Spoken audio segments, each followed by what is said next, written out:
يا ساتر، النصر قد يفقد أهم لاعب قبل الديربي، والصدمة إنه اللاعب هو هداف الدوري السعودي. والحادثة صارت في مباراة النصر الأخيرة ضد الفريق الإيراني، وتحديدا في لحظة سقوط حارس الفريق الإيراني على كريستيانو رونالدو. والسقوط كان على ظهر كريستيانو رونالدو، ومن قوة السقوط على رونالدو، كريستيانو رونالدو هو من طلب التبديل بسبب تألمه من الإصابة. والصدمة الكبرى قبل مباراة ديربي الهلال والنصر، كريستيانو رونالدو لم يتدرب مع لاعبين النصر في التدريبات الأخيرة، وفي مصادر أكدت أن رونالدو لن يلعب مباراته ضد الهلال. ولكن الفاصل في الكلام سيتضح في تدريبات الخميس، لأن رونالدو إذا تدرب مع الفريق يوم الخميس سيلعب أساسي ضد الهلال، وإذا لم يتدرب مع الفريق فسيغيب عن أقوى مباراة في الدوري السعودي.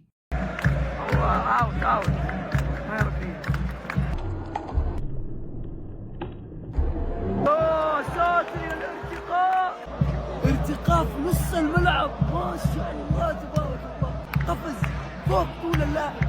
على السريع، رسميا نادي ريال مدريد الاسباني لن يتعاقد مع اي مهاجم في سوق الانتقالات الشتويه. ورسميا الاسطوره ليونيل ميسي لم يسجل اي هدف من ركله جزاء في سنه 2023. ورسميا اصبح اللاعب تياغو سيلفا هو اكبر لاعب في تاريخ نادي تشيلسي يشارك في مباراة مع الفريق بعمره 39 سنة و64 يوم. واصبح لاعب ميلان فرانشيسكو كاماردا هو اصغر لاعب يشارك في تاريخ الدوري الايطالي بعمر 15 سنة فقط. واللاعب البرازيلي داني ألفيش أمر عليه بالسجن لمدة 9 سنوات.